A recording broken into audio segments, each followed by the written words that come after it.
Hi Aries, it's Raina. I have a new feature called Astroweather with Raina, and this is going to be probably twice a month. I think that's going to be enough to give you kind of like updates on some of the astrological transits for, part of the month. And this first video is going to cover the end of September. And so there's a lot happening because as I am recording this, we have the sun going into the sign of Libra. And for the northern hemisphere, this is the fall equinox. For the southern, it's the spring equinox. So it's the time of change of season. That in itself is, kind of special in terms of how we perceive it energetically. And then on top of that, we also have Mercury finally direct. I have been looking forward to this day. I'm sure some of you have as well. If you have any Mercury retrograde horror stories, be sure to put them down below, because I've had technology issues, I've had, communication snafus, and I would love to hear from you as well. So what else is happening? Now the sun is in Libra, and that is your 7th house. Now I should, let you know that these are general readings. So depending on what your sun degree is or your rising degree of Aries is, this will affect the transits and where they occur. So this is the difference between a general reading and a private reading. Everyone's natal chart is specific to them. So we're going to pretend that everyone is the same, every Aries person, sun or rising, and, assume that it's going to be in these houses. But just to, keep everything exact, it may not be what I say it is. But in any case, you have this situation of the sun in the 7th house kind of highlighting issues with long-term relationships. And so there's a lot of energy there because Jupiter has recently gone into your 7th house, and the new moon will be there on the 30th of the month. So what does this mean? Well, for some Aries, your marriage or other committed partnerships will really be featured, especially with Jupiter there transiting there for a whole year until October of 2017. It can bring you expansiveness in your close relationships. So, for instance, if some people have had a rocky marriage, there may be new life breathed into it, and you may go over that hump and have a harmonious relationship. For some people, if you have your own business and you have clients, this can just totally increase the amount of clients that you're working with. So there can be a lot of wonderful things that happen in your relationship to other people with this expansive energy in your 7th house. The new moon is just going to give you a new beginning in the area of the 7th house. So set your intentions after the 30th for what you'd like to manifest in terms of close partnerships. Mars is going to be going into your 10th house when it goes into Capricorn on the 27th of September. So all of a sudden, your career sector becomes turbocharged because you're going to become very driven and, have a lot of stamina to achieve things in your career while Mars is transiting Capricorn.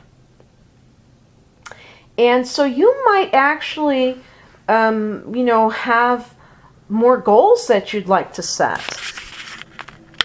The only thing to watch out for, Aries, is that you don't get too aggressive in trying to pursue your goals, because you're already ruled by Mars, and to have Mars in your 10th house can mean that you might go overboard in your ambitious tendencies, and you're already a very aggressive sign, and so you want to make sure that you don't step on anybody's toes in that regard. And it's interesting because Mercury has now gone direct, and it's been in your 6th house, which deals with your workplace.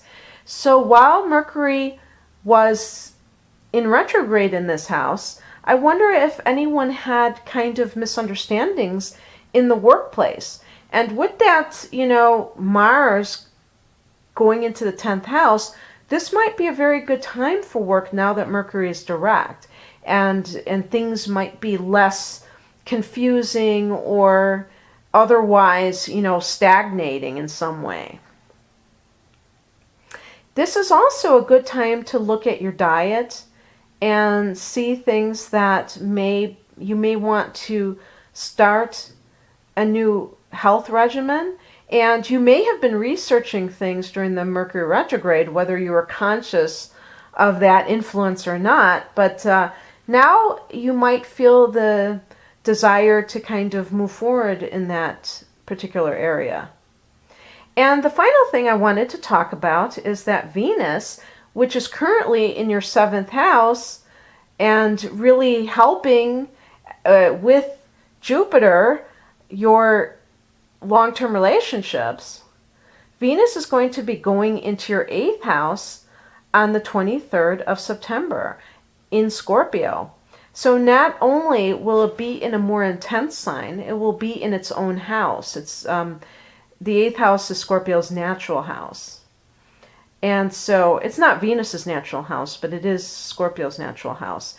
And so this can be quite an intense time for love relationships, because Scorpio is a fixed water sign, so it has its emotions run very deep. And, in the 8th house for you, it may even be a time when you're going to have to bare your soul to a partner. You're going to have to really get intimate, and not just sexually, even though the 8th house does also rule that. But because this isn't Mars, because this is actually Venus, if you are the kind of person, which a lot of Aries people are, and, you're very active physically, you like to do, you don't necessarily like to be, you like to do.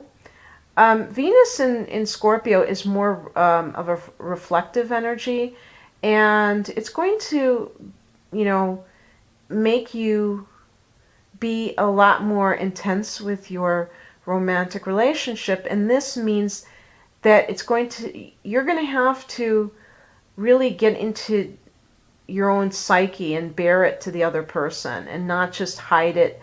And it's not that you would hide it so much as just be involved in so many other things that you don't really talk about the secrets that are within you.